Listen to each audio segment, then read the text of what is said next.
50년간 묶여있던 대규모 단독주택지의 종상향이 전면 허용됩니다. 대상지는 지난 1970년대 토지구획 정리사업으로 조성된 남구 대명동과 달서구 송현동, 수성구 만천동, 범어동 저층주택 일대입니다. 김민재 기자가 보도합니다. 대규모 단독주택이 밀집된 남구 대명동 일대입니다. 지난 1970년대 토지구획 정리사업으로 조성된 곳으로 지은 지 50년이 넘다 보니 노후 건축물이 50%가 넘는 데다 주차장과 공원 등 기반 시설이 크게 부족합니다.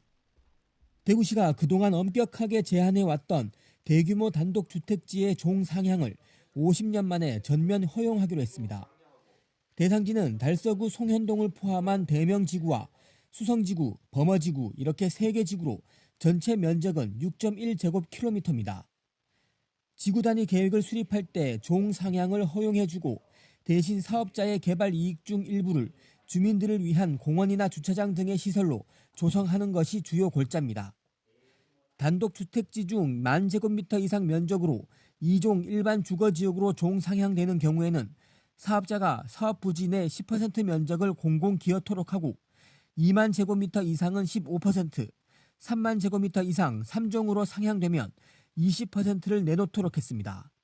3만 제곱미터 규모의 부지를 제1종 일반 주거지역에서 제3종 일반 주거지역으로 종상향하는 경우 의무적으로 사유지 면적 중 20%인 6,000제곱미터 이상의 토지를 기무 체납하여야 하며 이 공공기여로 기부 체납된 토지는 개발 사업을 위한 사업지 주변 도로의 확장 외에 의무적으로 10% 이상은 주변 지역 주민을 위해 주차장, 공원 등의 시설을 설치하도록 할 계획입니다. 또 사업자가 10만 제곱미터 규모로 종합 개발안을 제안할 경우 공공기여량은 최소화하고 다양한 주택 유형이 공존할 수 있는 미니 뉴타운 방식의 도시 개발을 도입하기로 했습니다. 주거지 개발 자체는 행정에서 그런 전문가들이 하는 것이 아니라 주민 스스로 해야 된다는 것을 우리가 강조를 하고 있는 그런 부분입니다.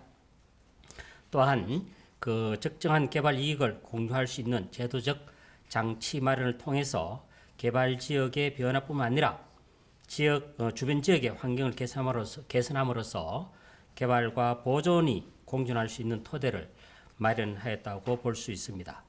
이번 그 정책을 통해서 대규모 단독주택지가 살기 좋은 동네로 거듭날 수 있을 거라고 기대하고 있습니다. 대구시는 내년 상반기 안에 행정예고 등의 행정 절차를 거쳐 대구시 지구 단위 계획 지침을 변경한 뒤 곧바로 시행할 방침입니다. BTV 뉴스 김재입니다.